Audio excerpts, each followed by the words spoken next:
జూబ్లీహిల్స్ ఉప ఎన్నికకు సంబంధించిన రిజల్ట్ అయితే వస్తా ఉన్నాయి.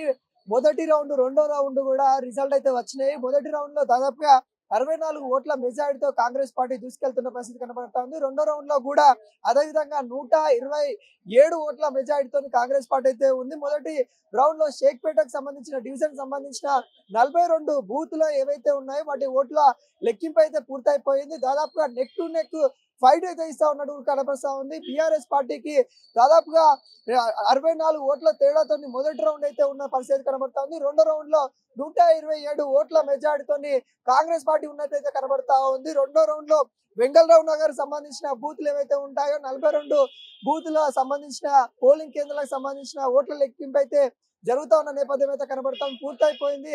రెండో రౌండ్ లో కూడా కాంగ్రెస్ పార్టీ ఆధిపత్యం చెలాయిస్తూ వెళ్ళిపోతున్న పరిస్థితి కనబడుతుంది. ద్వితీయ స్థానంలో ఇటు బీఆర్ఎస్ పార్టీ అయితే ఉంది. ఇటు బీజేపీకి మాత్రం కొంత వెనుకంజలో ఉన్న పరిస్థితి కనబడతా ఉంది. ఊహించిన ఫలితాలు అయితే వస్తా ఉన్నాయి. ఇదే విధంగా వెళ్తే నవీన్ యాదవ్ విజయం వైపు వెళ్లే అవకాశాలు అయితే దాదాపుగా ఖాయమైనట్టు కూడా మనకైతే కనబడతా ఉంది. కాకుంటే స్వల్ప ఓటింగ్ మెజారిటీతో వెళ్తా ఉన్నారు కాబట్టి 127 అంటే చాలా తక్కువ మెజారిటీ అని కూడా మనం అయితే చెప్పుకోవచ్చు. ఇదే విధంగా మరి ముందుకెళ్తే కొంత తారుమారు అయ్యే అవకాశాలు కూడా కనబడతా ఉన్నాయి. మరి చూడాలి, నెక్ టు నెక్ నువ్వో నేనా అనే విధంగా ఫైట్ అయితే జరుగుతా ఉంది. మరి ఈ దాదాపుగా 2 రౌండ్ లో మనమే చూసుకున్నట్లయితే కొంత మెజారిటీలో కాంగ్రెస్ పార్టీ ఉన్నట్టు కూడా కనబడతా ఉంది. స్వల్ప మెజారిటీ అని కూడా చెప్పుకోవచ్చు.